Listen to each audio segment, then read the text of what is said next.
ఈరోజు నేను ఒక టాపిక్ తీసుకొచ్చానన్నమాట. అదేంటంటే 'నిహారిక కొణిదెలకు' ఇష్టమైన హీరో ఎవరో ఈ వీడియోలో తెలుసుకుందాం. మెగా ఫ్యామిలీ నుంచి వచ్చిన నిహారిక కొణిదెల తనకంటూ ఒక స్థానాన్ని తెలుగు ఇండస్ట్రీలో తెచ్చుకుంది. నిహారిక కొణిదెల యాక్టర్, యాంకర్, ఇంకా ప్రొడ్యూసర్ ఇలా చాలా వర్క్ చేసింది. అయితే రీసెంట్‌గా ఒక ఇంటర్వ్యూలో నిహారిక తన ఫేవరెట్ హీరో ఎవరనేది బయటపెట్టింది.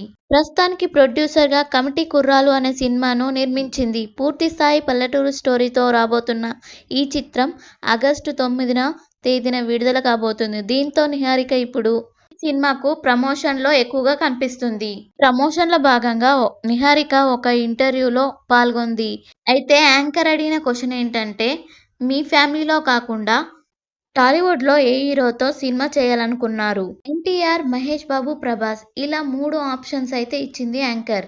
నాకు ప్రభాస్ గారంటే చాలా ఇష్టం. దానికి నిహారిక ఏమన్నదంటే, నాకు ప్రభాస్ గారు కామెడీ అంటే ఇష్టం. ఆయన నటించిన 'డార్లింగ్' మూవీ చాలా నచ్చుతుంది. అలాగే 'మిర్చి', 'మిస్టర్ పర్ఫెక్ట్' సినిమాలు కూడా చాలా ఇష్టం.